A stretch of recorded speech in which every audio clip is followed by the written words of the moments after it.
नमस्कार पंकज जी। नमस्ते, good evening. Good evening.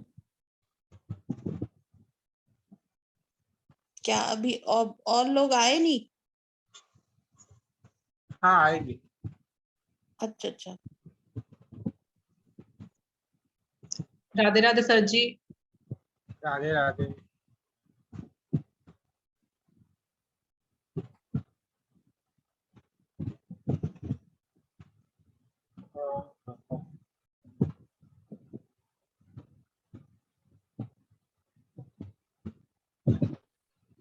Hello sir.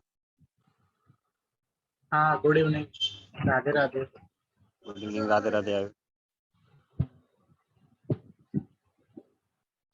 एक मिनट वेट करते हैं, अगर कोई आता है, अदरवाइज फिर स्टार्ट करते हैं। ओके।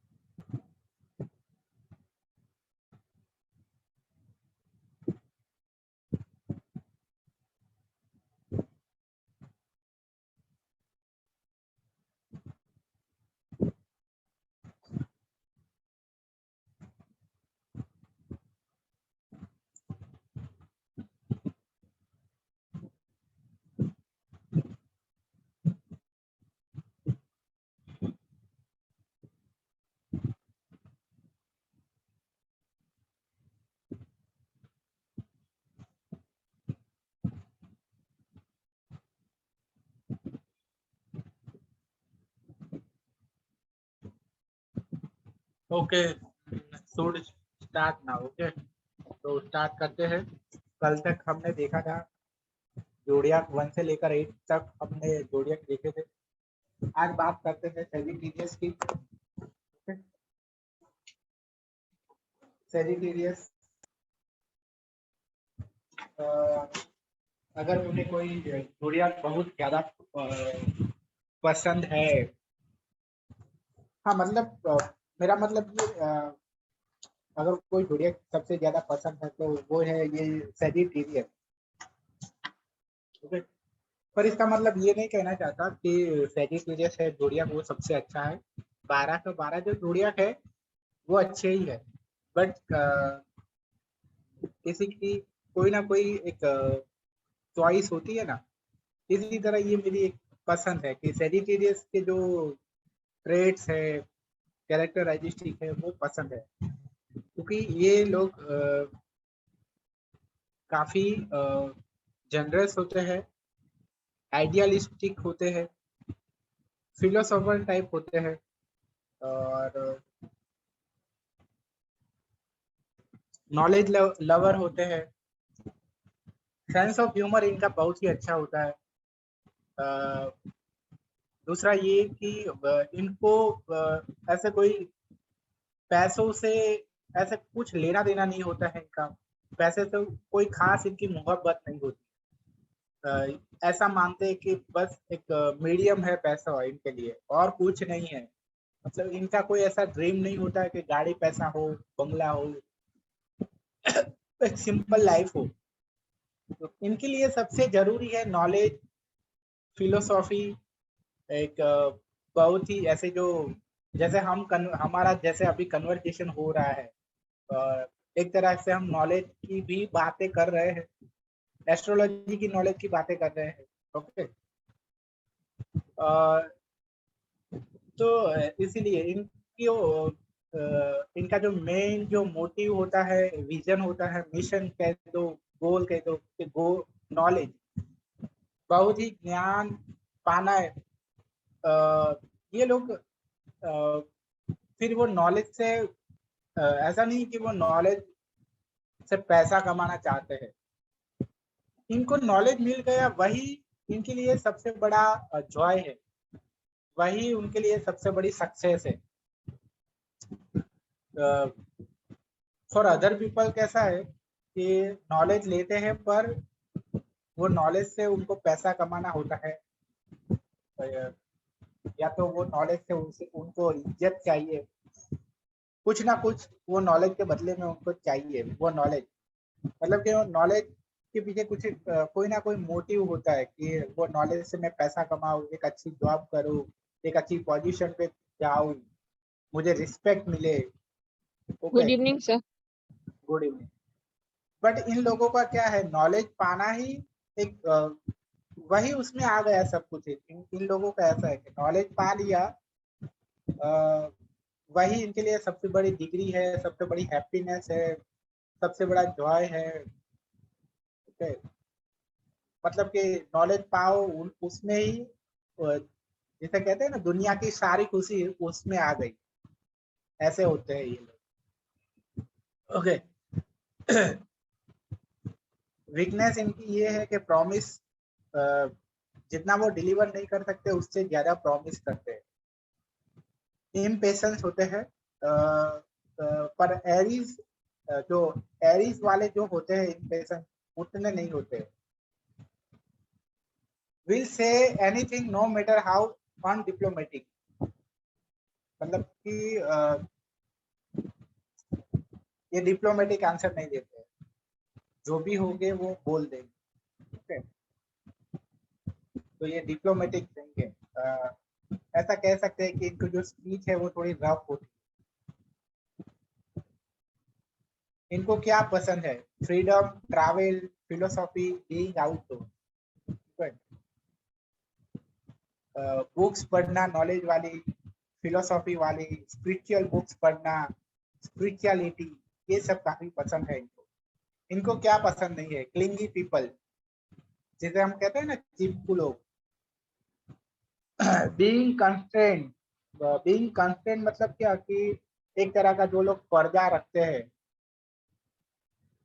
ओके, एक तरह का जो पर्दा रखते हैं उससे being constraint. Of the wall theory का मीनिंग में क्या होता है भूल गया, देखो रुको अभी बताता हूँ, याद करना पड़ेगा।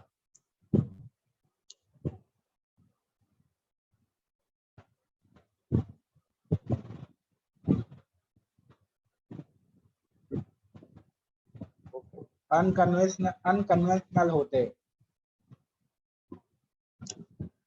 ओके, तो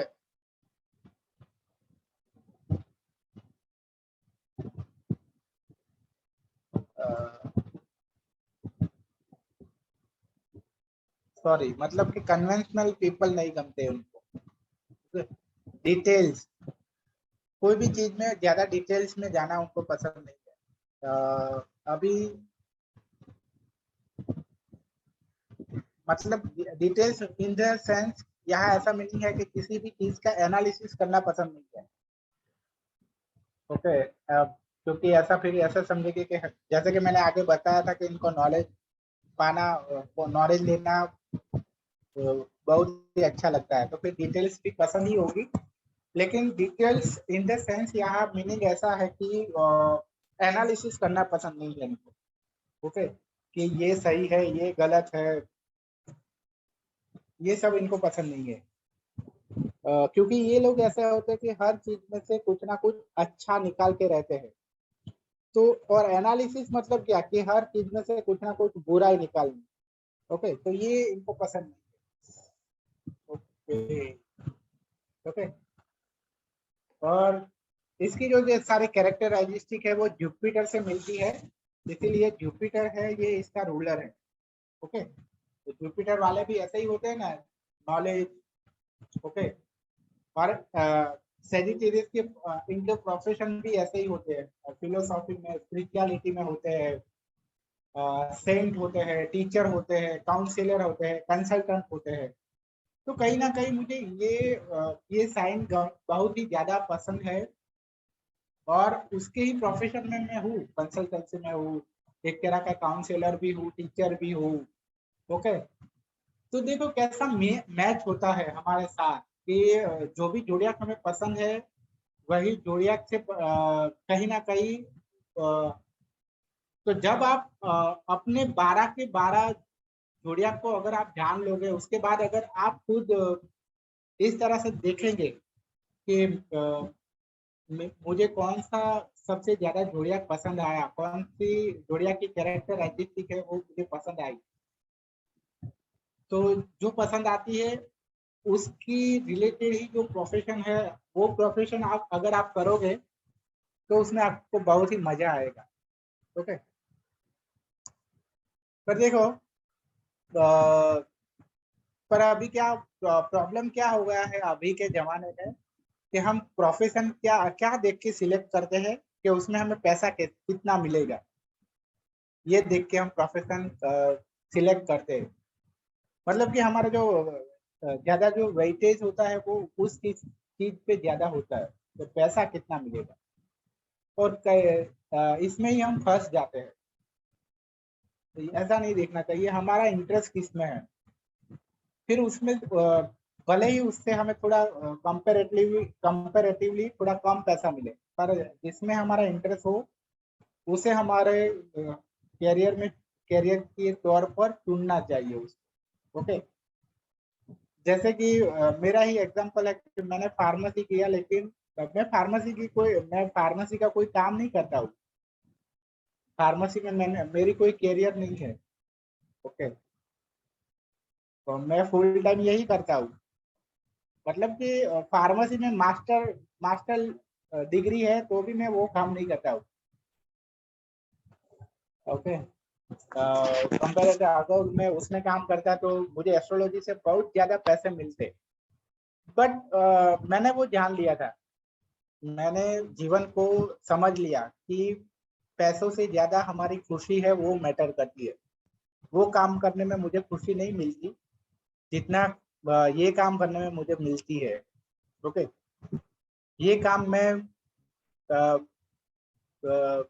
पूरी लाइफ कर सकता हूँ बिना थके, पर उसमें इंटरेस्ट नहीं है तो मैं एक दिन में 8 घंटे ही काम कर सकता हूँ, और वो भी मजबूरी से, रिटर्न में मुझे पैसा मिले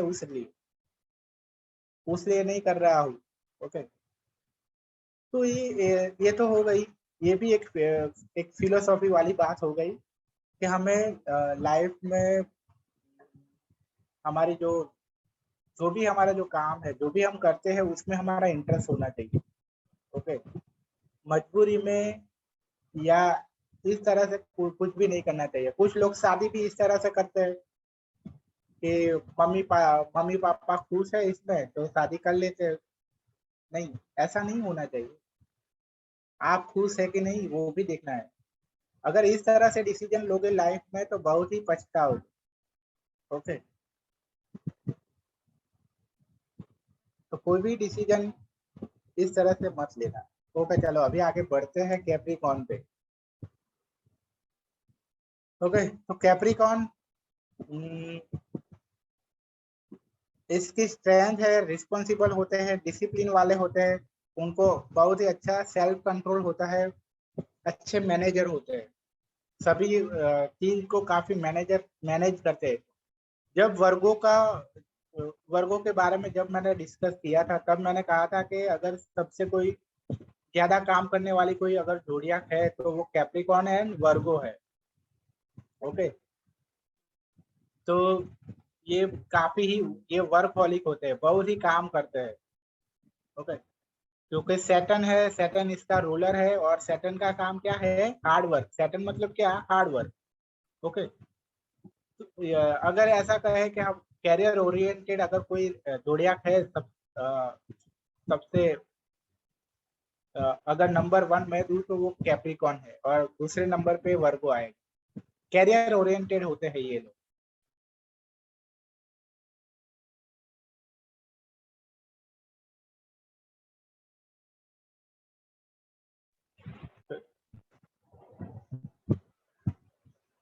तो काफी मेहनती होते हैं, काफी सीरियस भी होते हैं। ये लोग है ना, वो लाइफ को ज्यादा एंजॉय नहीं करते हैं। इनकी लाइफ में ज्यादा इम्पोर्टेंस है उनका काम का इम्पोर्टेंस है, और उनके दिमाग पे 24 घंटे अपने काम का ही जुनून होता है। अगर ऑफिस से घर पे जाएंगे तो वहां पे भी उनके दिमाग में काम की ही बातें आती रहेगी। ये कल जाके ये करना है, नया प्रोजेक्ट ये आने वाला है, 1 वीक के बाद ये प्रोजेक्ट स्टार्ट होने वाला है। ऐसा होता है इन लोगों का। ओके, तो पूरा का पूरा इनका जो ध्यान है वो अपने काम पे होता है। 2 मिनट, सॉरी 1 मिनट का मैं ब्रेक ले रहा हूँ। ओके,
ओके, सॉरी, हाँ मैंने ब्रेक लिया था इसलिए। ओके, अभी मैं वापस आ गया हूँ। ओके, तो कैप्रिकॉर्न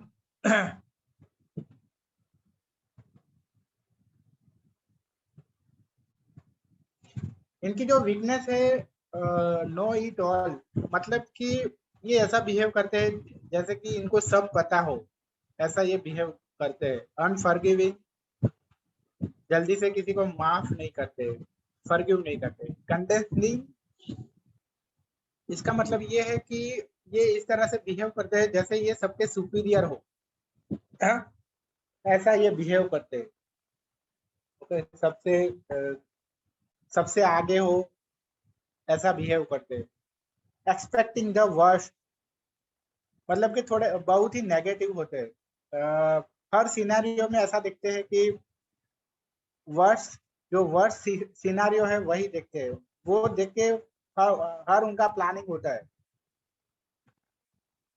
तो एक तरह से अगर ये देखें तो ये पॉजिटिव भी है और नेगेटिव भी है कि क्या करेंगे ये फिर। अगर ऐसा एक्सपेक्ट करेंगे नेगेटिव, तो कहीं ना कहीं जो कैप्रिकॉर्न वाले होंगे वो क्या होंगे, 100% उन्होंने इंश्योरेंस लिया होगा, क्योंकि वो हर तरह से क्या प्रिपरेशन करके रखते हैं कि अगर कोई नेगेटिव सिचुएशन आ जाए तो क्या करना है।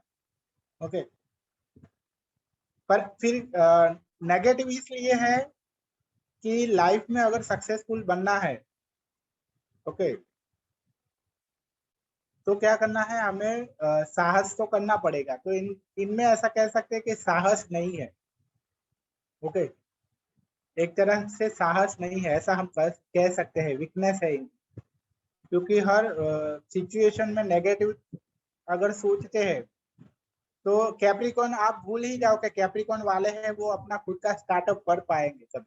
अगर कोई पर्सन है वो प्योरली कैप्रिकॉर्न से बिहेव कर रहा है, रोल हो रहा है, तो वो जॉब ही करेगा, ओके, या अपनी खुद की दुकान खोलेगा, क्योंकि उसमें भी बहुत ज्यादा कोई रिस्क नहीं होता है। बट अपना कोई स्टार्टअप नहीं कर पाएगा, या बहुत इसमें इन्वेस्टमेंट हो ज्यादा, ऐसा कुछ नहीं कर पाएगा, ओके।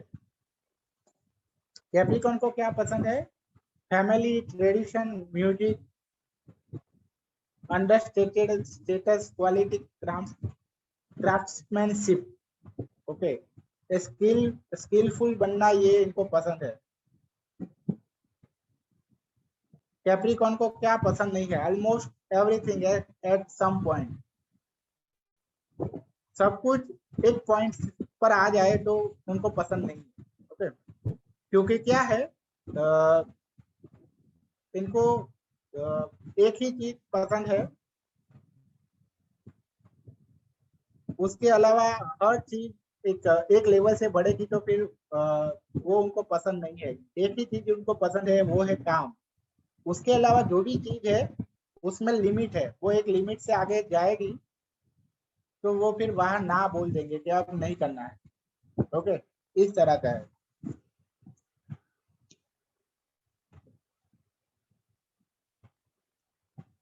यहाँ उल्टा है थोड़ा।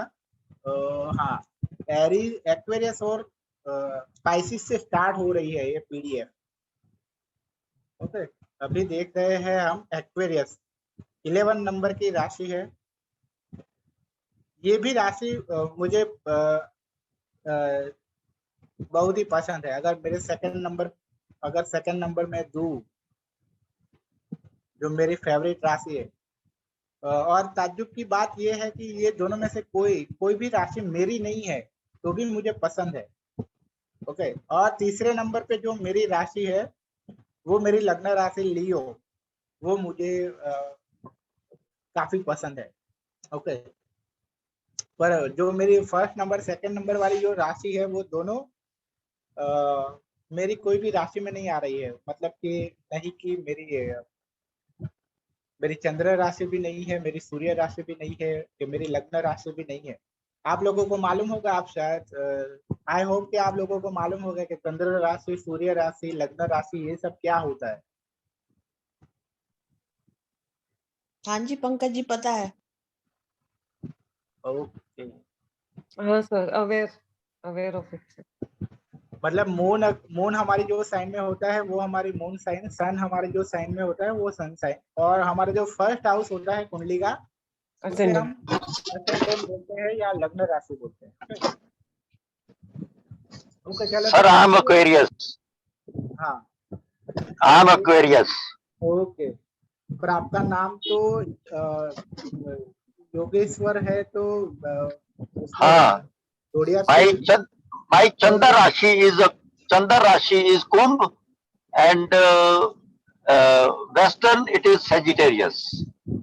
हाँ, पर आपने नाम को स्कॉर्पियो की तरह रखा है, स्कॉर्पियो योगेश। हाँ, वो नाम पुराने जमाने में नाम ऐसे रख देते थे। हाँ, चलो बात करते हैं। तो ये लोग होते हैं, इनके बीच जो क्वालिटी है वो ज्यादातर सेजिटेरियस से बहुत ही मिलती है, कि ये लोग फिलोसॉफी वाले होते हैं, और इनके जो आइडिया है वो काफी ओरिजिनल होते हैं। मतलब कि ऐसे नहीं कि ये शास्त्र में लिख दिया है, ये शास्त्र में ऐसा लिखा है तो उनको ये मान लेंगे, ऐसा नहीं है। इनके जो आइडिया है वो काफी ओरिजिनल है, उनकी दिमाग में से एक अलग ही ओरिजिनल आइडिया निकलते हैं, ओके।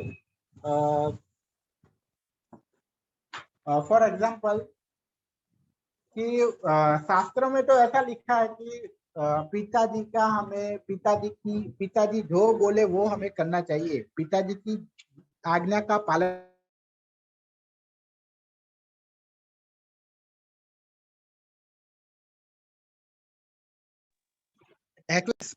ऐसी है कि अगर पापा तो बुरा कहेंगे हमें आज, क्योंकि अभी तो कलयुग है ना। पहले के जमाने में ये बात सही थी कि पापा जो कहते हैं वो करना चाहिए, क्योंकि वो टाइम पे सब अच्छे थे।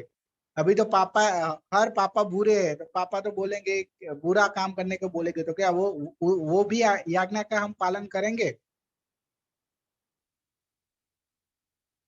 तो इस तरह से एक्वेरियस की जो ये थॉट्स है ना, ये एक चीज की वजह से मुझे एक्वेरियस साइन है वो बहुत ही पसंद है। तो मैं अक्सर मेरी लाइफ में भी ऐसा ही करता हूँ। मैं कभी ऐसा नहीं है कि मैं, पापा जो भी आज्ञा देंगे, मतलब जो भी ऑर्डर देंगे तो मैं वो करूंगा, क्योंकि मैं खुद ऐसा हूँ। ओके, इसलिए मुझे ये साइन बहुत पसंद है। एक्वेरियस की जो ये थॉट्स है ना, आउट ऑफ बॉक्स इनकी थिंकिंग होती है। ओके, कि चलो, इंडिपेंडेंट होते हैं, ह्यूमैनिटेरियन होते हैं, प्रोग्रेसिव होते हैं। और दूसरी चीज इनकी जो मुझे पसंद है वो है सोशल। ये लोग सोसाइटी का काफी सोचते हैं। ये ऐसा नहीं है कि बस ये हर बात में सोचेंगे कि मैं ऐसा करूंगा तो इनको नुकसान होगा कि नहीं होगा।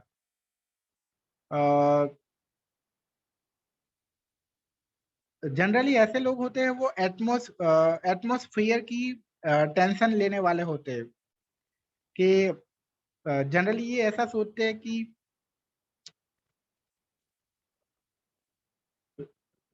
अगर ये अफोर्ड कर पाते हैं, एक कार लेके घूमना ये अफोर्ड कर पाते हैं, और वो भी एक पूरी कार में वो अकेले हो, उस तरह से भी अगर अफोर्ड कर पा रहे हैं, तो भी एक्वेरियस वाले कार को यूज नहीं करेंगे, क्योंकि इनकी थॉट्स है ना वो बहुत ही अच्छी है कि इससे तो एटमॉस्फेयर का नुकसान है, एयर पोल्यूशन होता है। मैं मेरे अकेले के लिए क्यों मैं एक कार लेके जाऊं? उससे तो अच्छा है कि मैं सिर्फ एक बाइक लेके जाऊं। ओके, क्योंकि उसमें पेट्रोल कम यूज होगा। तो इनकी ये सोच है ना, इसकी वजह से भी मुझे एक्वेरियस है वो बहुत पसंद है। ये लोग ऐसे होते हैं, मतलब कि पहले अपनी अपनी नहीं सोचते हैं, लोगों की सोचते हैं कि मैं ऐसा करूंगा तो लोगों का इसमें सिर्फ जनरली। और लोग क्या सोचते हैं, हम हमारा खुद का ज्यादा सोचते हैं। अगर हम अफोर्ड कर पाते हैं ना तो हम कार लेके घूमेंगे। ओके, पर ये लोग ऐसा नहीं करेंगे, क्योंकि इनको मालूम है कि मैं ऐसा करूंगा तो एटमॉस्फेयर में पॉल्यूशन बढ़ेगा। क्यों ऐसा करना चाहिए? बस मेरे पास पैसा है तो बस मैं ऐसा करूं। बट ऐसा नहीं है कि हमारे पास पैसा है तो बस हम एटमॉस्फेयर को बिगाड़े। ओके, मतलब कि सब कुछ होते हुए भी इनकी जो एक ये तरह की जो सोच है ना, वो मुझे बहुत ही पसंद आती है। ओके, तो एक्वेरियस वाले ऐसे लोग होते हैं। मैं भी मतलब कि जब से मैं ऐसा सोचता हूँ कि रियली अगर मैं अफोर्ड कर सकता हूँ कार, तो भी मैं कार लेके फ्यूचर में नहीं घूमूंगा। अकेला तो नहीं घूमूंगा, फैमिली पूरी साथ है तो जरूरी है कार लेके जाना। ओके, बट इस तरह से नहीं यूज करूंगा, क्योंकि एटमॉस्फेयर। और दूसरी बात ये कि एनर्जी हमें क्यों ज्यादा यूज करनी है? एक बाइक की एनर्जी से हमारा काम चल सकता है, तो हम एक कार की एनर्जी से क्यों हमारा काम ले? ओके, तो एक्वेरियस वाले ऐसे होते हैं। दूसरी इनकी एक स्ट्रेंथ है, ये है रिवॉल्यूशन। ये लोग रिवॉल्यूशन वाले होते हैं, क्रांति करने वाले होते हैं। ओके, मतलब कि अगर कोई पुरानी घिसी पिटी जो रूल चल रहे हैं ना, उसको इम्प्रूव करने वाले होते हैं ये लोग। ये है। ओके, तो रिवॉल्यूशन, हमारे इंडिया में रिवॉल्यूशन का मतलब क्या?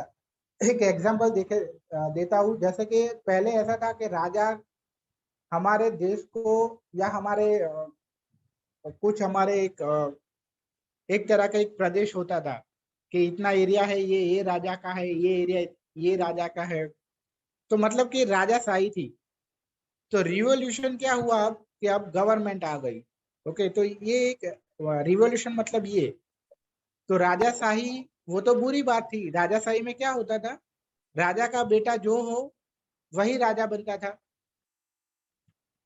तो रिवॉल्यूशन के इसमें इम्प्रूवमेंट लाया हमने, मतलब कि जो भी एलिजिबल है वही राजा बनना चाहिए। ओके, तो वो अब गवर्नमेंट के रूप में आ गई है। तो यहाँ हम वोट देके जो एलिजिबल है उसको ही हम गवर्नमेंट बना देते। तो क्या आपको लगता है कि राजा वो जो राजाशाही थी वो अच्छा था कि ये अच्छा थे? ऑब्वियसली ये अच्छा है। ओके, है ना? नहीं तो क्या होता, राजा का बेटा ही राजा बनता। हमारी जैसी कोई प्रजा, मतलब नॉर्मल पीपल में से कोई भी गवर्नमेंट नहीं बन सकता। ओके, तो ये एक्वेरियस की क्वालिटी है। मतलब कि हमारी अर्थ पे जो भी रिवॉल्यूशन होता है वो एक्वेरियस से रूल होता है। ओके, तो अभी मैंने जो एक्वेरियस में कुछ लोग बोल रहे थे कि यूरेनस के ट्रेड्स क्या है, यूरेनस की क्वालिटी क्या है, तो ये सब यूरेनस की क्वालिटी है। अभी जो मैंने कहा वो ये सब यूरेनस की क्वालिटी है। Originality, independent, humanitarian, revolution, out of box thinking, और ये सब आपने कहीं ना कहीं न्यूमरोलॉजी में 4 नंबर के अंदर में देखा होगा। और इसके लिए आपको ऐसा लगता होगा कि राहु की क्वालिटी तो बहुत ही अच्छी है, बट एक्चुअली वो राहु की क्वालिटी नहीं है, पर यूरेनस की क्वालिटी है। और यूरेनस को भी 4 नंबर का रूलर बताया है। ओके, इनकी वीकनेस है रन फ्रॉम इमोशनल एक्सप्रेशन,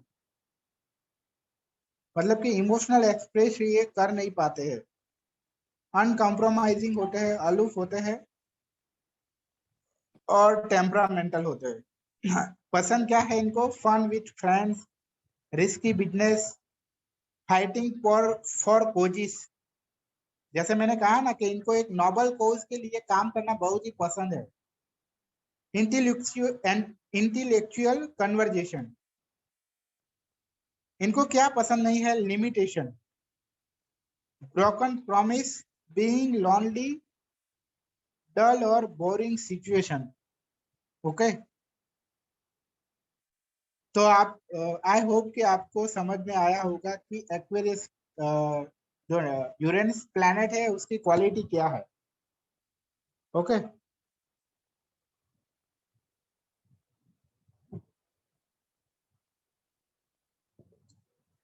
उसके बाद है पाइसिस। तो पाइसिस है जो इंट्यूशन, हमारा इंट्यूशन होता है ना, सिक्स सेंस, इंट्यूशन, ये सब पाइसिस और नेपच्यून प्लैनेट रूल करते हैं। तो इनकी स्ट्रेंथ है कंपेशनेट, काफी दयालु होते हैं, काइंड, बहुत ही दयालु होते हैं। और इसकी वजह से ये कभी कभी इनकी वीकनेस भी बन जाती है। कोई भी इनको उल्लू बना सकता है।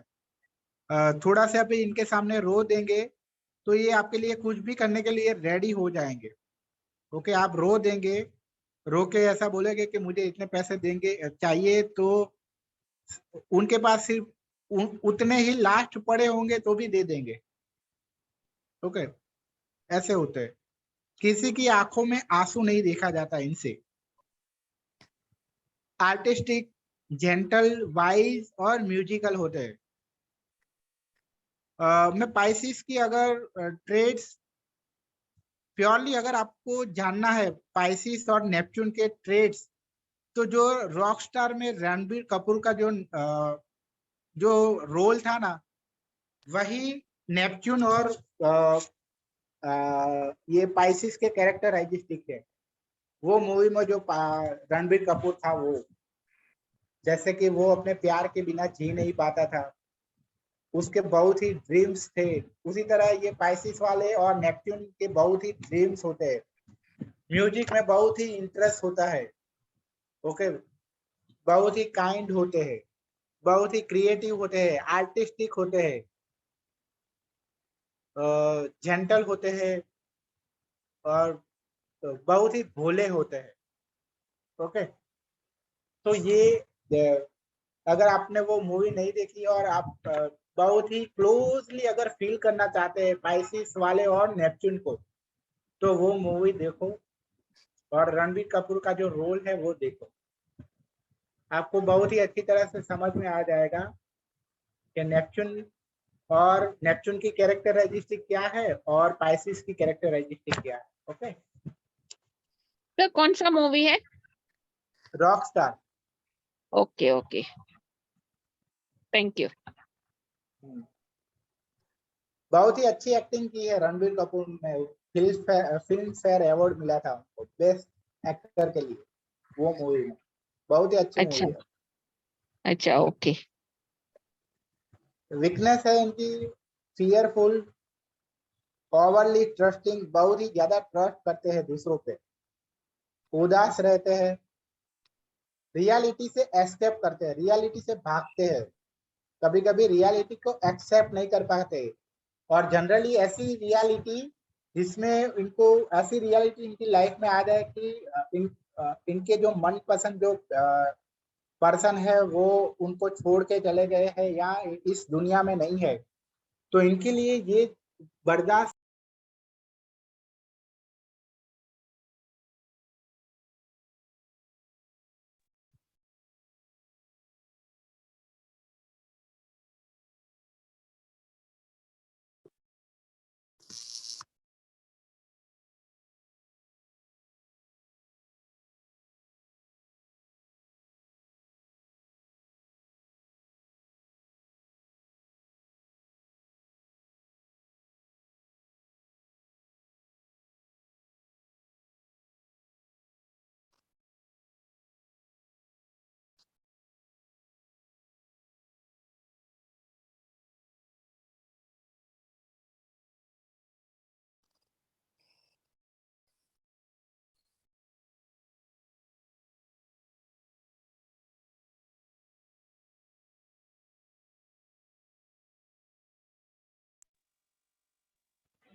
ओके ओके, सॉरी सॉरी, एक कॉल आ गया था अर्जेंट।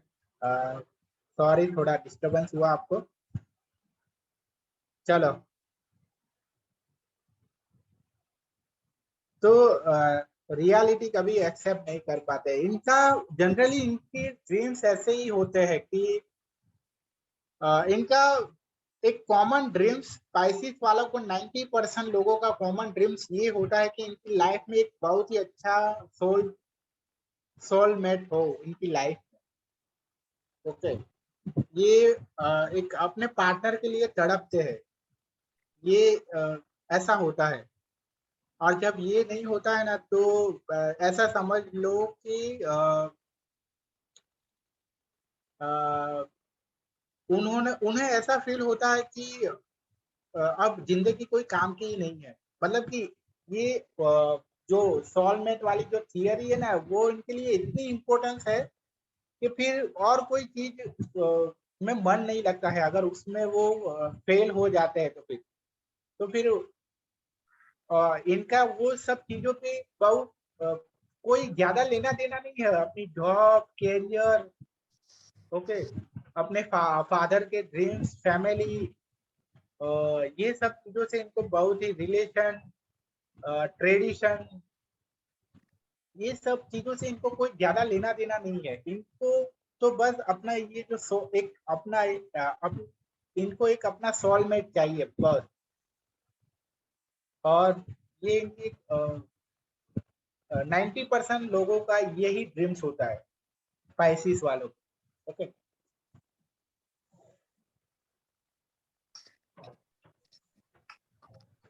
और वो रॉकस्टार मूवी में ऐसा ही दिखाया है। एकदम परफेक्टली अभी अभी जो भी मैं वर्ड्स बोल रहा हूँ उसको आप एकदम अच्छी तरह से फील करोगे अगर वो मूवी देखोगे तो। ओके ओके, तो इनको क्या कभी कभी कैन बी ए विक्टिम, मतलब कि ऐसा फील करते हैं कि जब भी अगर घर में कोई भी प्रॉब्लम होगी ना तो पहले अंदर ये लोग ऐसा ही फील हो करेंगे कि मेरी वजह से हुआ है ये। कोई भी घर में कोई ऐसे कुछ भी बुरा होता है तो ये सबसे पहले ऐसा फील करते हैं कि ये मेरी वजह से हुआ है, मैंने ऐसा नहीं किया होता है तो नहीं होता है। इनकी कोई भी तो ये भी एक वीकनेस है, मतलब कि इनका कोई भी हाथ ना हो तो भी ये ऐसा फील करते हैं कि मेरी वजह से हुआ। इनको क्या पसंद है पाइसेस को? बीइंग अलोन, अकेले रहना, प्यार, sleeping, music, romance, swimming, spiritual themes, ये सब इनको पसंद है। पाइसेस को क्या पसंद नहीं है? No it all. ओके, मतलब कि जो लोग ऐसा बिहेव करे कि इनको कुछ लोग होते हैं ना कि ऐसे कहते हैं कि मुझे तो सब मालूम है, ऐसे लोग नहीं पसंद है। बीइंग प्रीटी,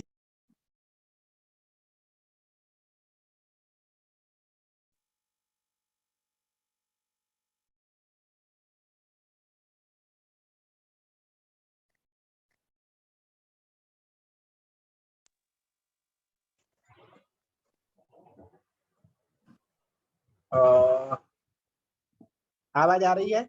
आई होप कि आ रही होगी। ओके चलो। Yes sir. The past coming back to haunt. Okay, अगर पास्ट में से अगर कोई ऐसी चीजें आती है जो अभी फ्यूचर अभी प्रेजेंट को बिगाड़ने आती है, मतलब कि ऐसा ही समझो कि कोई पार्टनर है, ब्रेकअप हो गया है और फिर से लाइफ में आते हैं, ऐसी सिचुएशन इनको पसंद। Cruelty of any kind. Okay, ये क्रुअलिटी जरा सा भी देख नहीं सकते। ओके, तो थोड़ा सा और भी सेशन लेना था मुझे, बट थोड़े मुझे टाइम लिमिट की वजह से एक पेड कोर्स का भी मेरा एक क्लास था, वो भी मुझे कैंसिल करना पड़ा, थोड़ा एक काम आ गया हमसे। तो आज का सेशन अभी तक यहाँ तक ही, आगे का हम कल देखेंगे। ओके, पर तो भी अगर कुछ पूछना है तो पूछ सकते हो, आज के सेशन के बारे में कुछ पूछना है तो पूछ सकते हो। सर ये जो ट्रेड्स आपने समझाए अभी, वो वेस्टर्न एस्ट्रोलॉजी के हिसाब से या फिर अपने चंद्र राशि वगैरह के हिसाब से है? देखो ये ट्रेड्स वेस्टर्न लो या हमारी तरह से लो, लेकिन आपको मिलेंगे, सब में मिलेंगे। नहीं, मैं इसलिए पूछ रहा हूँ क्योंकि इसमें यहाँ पे डेट मेंशन किया हुआ है फरवरी 19 से मार्च 20 प्राइसिस नहीं, के वो लिए। डेट को मत कंसीडर करो, डेट को नहीं कंसीडर करना है। ये जो ट्रेड्स है वो किसी के भी हो सकते हैं, ऐसा नहीं है कि मून साइन आपकी है तो ही होंगे। आपकी मून साइन है, आपकी सन साइन है, या आपकी लग्न राशि है, ये तीनों में से कोई भी एक राशि आ गई तो भी ये होगा। सर तो सर इसका मतलब ये होगा कि अगर हमारी मतलब सूर्य राशि, चंद्र राशि और लग्न एसेंडेंट तीनों पे मिलके मिला जुला असर रहेगा हमारे ऊपर। देखो तीनों का असर रहेगा, लेकिन सबसे ज्यादा जो इफेक्ट है ना वो कौन किसकी आएगी मालूम है? मून। मान जो भी आपकी राशि होगी ना उसका स्वामी अगर स्ट्रांग होगा ना, हाँ मान लो कि मेरी मून साइन है वो वर्गो है। ओके, हाँ। पर वर्गो का जो रूलर है मर्क्यूरी, वो मेरी कुंडली में बहुत ही वीक है, इसीलिए मेरे अंदर वर्गो की जो क्वालिटी है वो ज्यादा नहीं। तो उस चीज पर डिपेंड करेगा कि आपका जो जोड़ियाक है, वो चाहे मून हो, सन हो या लग्न जोड़ियाक हो, उसका स्वामी अगर जितना जितना ज्यादा स्ट्रांग होगा उतनी ही कैरेक्टरिस्टिक आपके अंदर ज्यादा आएगी। ओके। पंकज जी आपकी डेट ऑफ बर्थ क्या है? 1 अप्रैल 1988। 1 अप्रैल। सर तो आपकी स्पाइसेस होगी ना सर, सनसाइन? सनसाइन मेरी पाइसिस है। हाँ हाँ, क्योंकि मेरी भी पाइसेस है, थर्ड तो एकदम और मैच हो रहा है।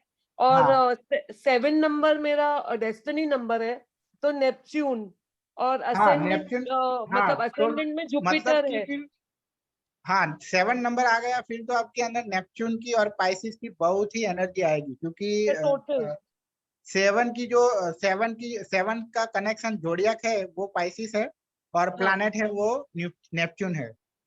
हाँ। और सर मेरी मतलब 3 अप्रैल के हिसाब से मार्स आता है, लेकिन एरीज से ज्यादा मेरा पाइसेस से मैच होता है। टोटल मैच हो रहा है। एंड लग्न राशि में जुपिटर है, तो ये जो पाइसेस का बताया एकदम परफेक्ट आके बैठे। ऐसा इसलिए क्योंकि हमारे इंडिया में कौन सी बर्थडे कौन सी है आपकी? 3 अप्रैल।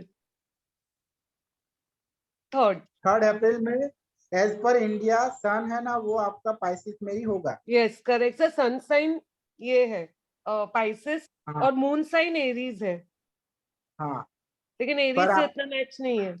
हाँ पर आपका जुपिटर फर्स्ट हाउस में है ना, हाँ, इसके लिए मतलब घूम कि हाँ पाइसेस। मतलब कि पाइसिस का स्वामी है वो ज्यादा स्ट्रांग है। And more over sir 7 number destiny number है, तो हाँ नेपच्यून इसीलिए तो बिल्कुल ही जाके एकदम मतलब डिवाइन प्लान बोलते हैं ना, वो लग रहा है मुझे। मतलब कि मैंने जो अभी बोला पाइसिस के बारे में, वो आप बहुत ही आप 100% आपके साथ मैच हुआ होगा। 100% मैच हो रहा है सर, 100%। पंकज जी मेरा भी बताएंगे आप? मेरी लग्न राशि तुला है और चंद्र राशि कुंभ है, लेकिन नाम से और डेट से जो है वो पाइसियन है। देखना पड़ेगा। आप खुद जब हम आगे देखेंगे कुंडली देखना मैं सिखाऊंगा बेसिक, तब मैं आपको समझाऊंगा, आप खुद फिर अपनी तरह से देख लेना। मैं वहां समझाऊंगा कि किस तरह से हम देख सकते हैं कि हमारा कौन सा जोड़ियाक है, मतलब कि हमारे अंदर कौन सी कैरेक्टरिस्टिक ज्यादा है। Okay okay. ओके सर मैं आपसे एक चलिए। बात पूछूं सर? आप आपका बर्थ डेट 1 आ रहा है BN, आपका नाम P से आ रहा है 8 नंबर पे, तो सर इसका आपको लगा असर आया है लाइफ पे?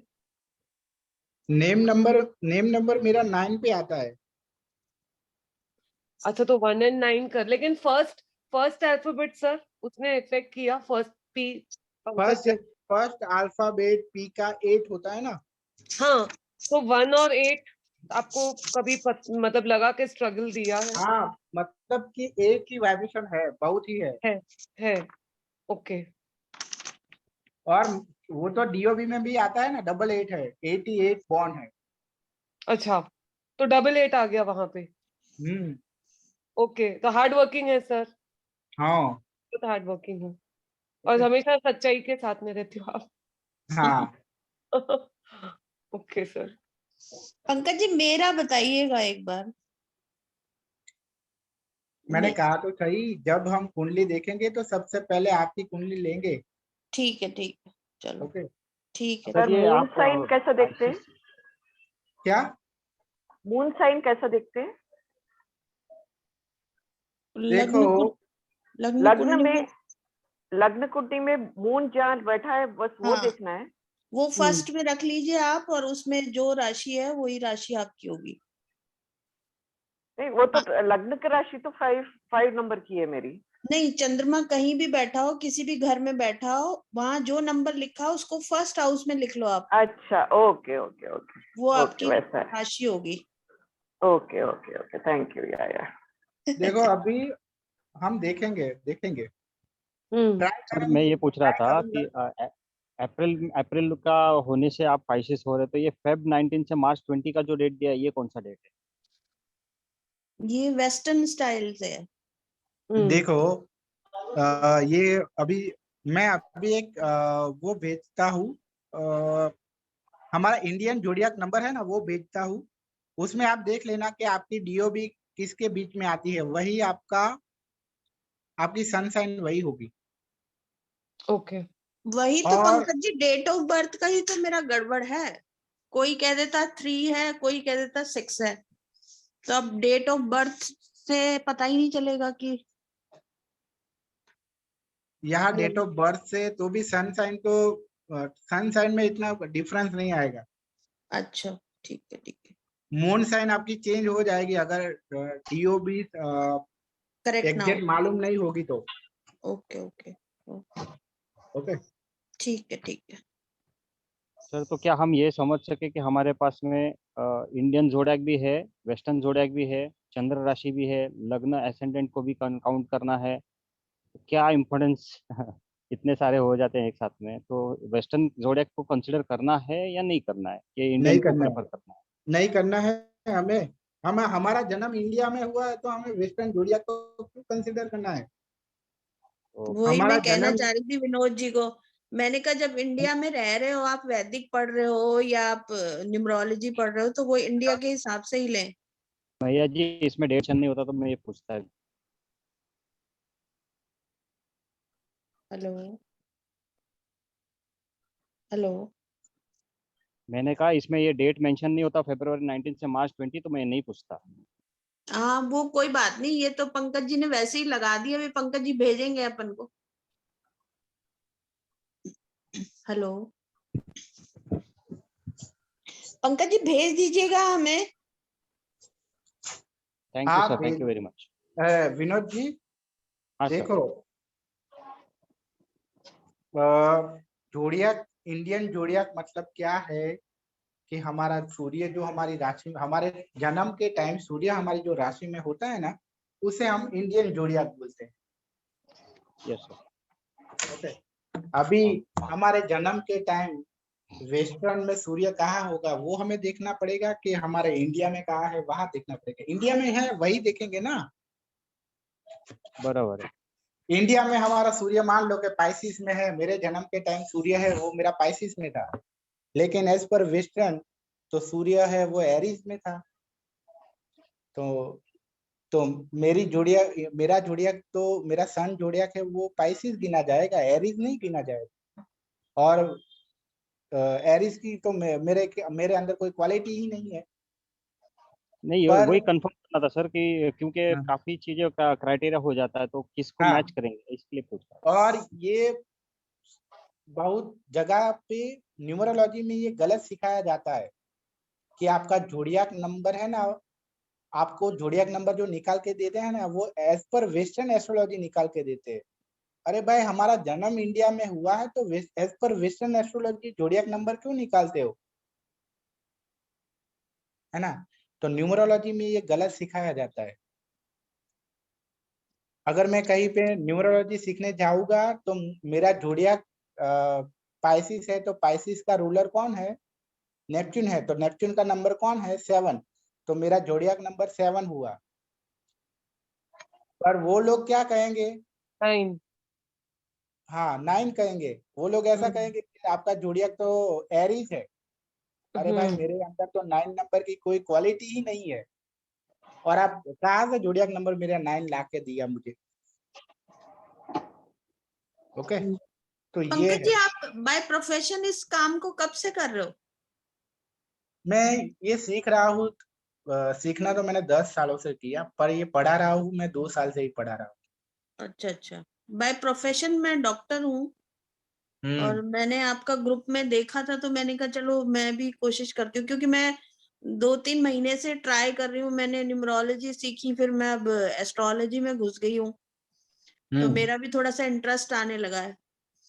तो मैं अपने अपने बच्चों की खुद की उसी जन्म पत्री में ही सारा कुछ देख रही हूँ कि किसका क्या प्रभाव पड़ता है और क्या है। सबसे पहले एस्ट्रोलॉजी में देखो, हाँ जी। एस्ट्रोलॉजी में अगर एक कड़वी बात लगेगी शायद आपको, क्या? पर मैं कहूंगा कि अगर एस्ट्रोलॉजी को सिर्फ प्रेडिक्शन करने के लिए सीखोगे तो आप कभी भी एस्ट्रोलॉजी नहीं सीख पाओगे। एस्ट्रोलॉजी से सबसे पहले हमारी लाइफ को हम कैसे बेहतर बना सकते हैं उसके लिए सीखना है। वो कैसे पंकज जी मैं जीना है। इसलिए आई क्योंकि मेरे Absolutely. अभी काफी कामों में रुकावट पैदा होनी शुरू हो गई थी सडनली। मुझे हम्म, लगता था कि बाय एफर्ट मेरा पूरा फुल एफर्ट है, फिर भी ऐसे काम में क्यों रुकावट आ रही है, तो कुछ हम्म, तो गड़बड़ है। तो इसलिए मैं पहले न्यूमरोलॉजी बेसिक थोड़ी सी सीखी, फिर एस्ट्रोलॉजी ज्यादा एक्यूरेट है इसलिए एस्ट्रोलॉजी में घुसी हूँ अब। तो अब मुझे समझ में आने लगा है कि ऐसा नहीं है। कि न्यूमरोलॉजी नहीं है, बट न्यूमरोलॉजी भी है, बट क्या है जिनको ये न्यूमरोलॉजी अच्छी आती है वो लोग सिखा नहीं रहे, वो अपना नॉलेज है वो अपने पास ही रख रहे हैं। ये एक बहुत ही कड़वी सच्चाई है। बिल्कुल वो सही कह आता रहे है वो अपने पास रख रहे हैं, जैसे कि एक वो अपने पास रखने से उनको बहुत ही देवी देव आके उनको वरदान दे देने वाले हो, इस तरह से अपने पास रख रहे हैं। नहीं। ओके। मैंने न्यूमरोलॉजी सीखी तो मुझे बस इतना पता चला कि हाँ ये नंबर अगर मैच करेगा तो ठीक रहेगा, या इसका क्या ट्रेड है, या मतलब जो पाइथागोरस और बेसिक न्यूमरोलॉजी वो सीखी मैंने। तो उससे आप मतलब डिटेल में प्रेडिक्शन नहीं कर सकते हो आप।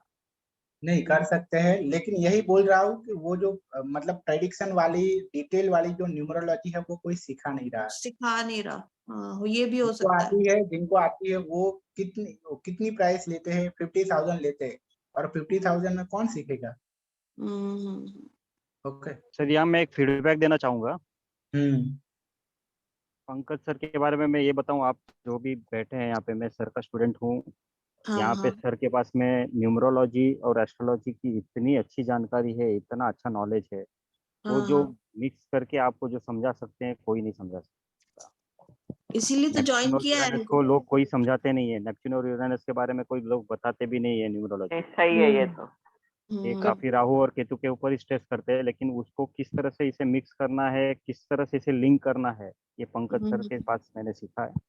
और and I am thankful to sir कि हम आपसे जुड़े हुए हैं। विनोद जी आप कहाँ से हो? I am from Mumbai. Okay okay okay. Okay. और मैं भी इसलिए आई कि एस्ट्रोलॉजी में, क्योंकि मेरी तबीयत सही नहीं रहती है। जो भी एस्ट्रोलॉजर देखता है सब बोलते हैं कि आपकी तबीयत हमेशा खराब रहती है, बट वही क्यों ऐसा रहता है? तो कुछ तो रीजन होना चाहिए कि ऐसा रहना चाहिए कि तबीयत सदा आपकी कुछ ना कुछ प्रॉब्लम रहता है करके। तो इसलिए मैं सीखने आई कि क्या क्यों, आखिर मालूम तो चले क्यों हो रहा है ऐसा करके। रियली में। ओके। तो मुझे थोड़ा काम है, तो ये सेशन पूरा करना जी जी। अच्छा है। Thank you. ये हमारा जो 6 दिन का है उसमें जो जितना भी मतलब कोर्स मैंने वो कंटेंट डाला है वो शायद खत्म नहीं होगा, तो और 2-3 दिन शायद बढ़ाने पड़ेगी। ओके। चलो पंकज जी, हम तो आपसे हमेशा जुड़े रहना चाहते हैं और सीखना भी चाहते हैं। ये बड़ा अच्छा लगा मुझे, आप फार्मेसी से हो और आपने पोस्ट ग्रेजुएशन भी कर रखी है। चलो थैंक यू सर। ओके चलो, तो कल फिर मिलते हैं। ओके 5:30 बजे। Thank you sir. Okay. Thank you. Thank you sir, thank you, bye all of bye. You, thank you thank you sir, everyone. Thank you sir.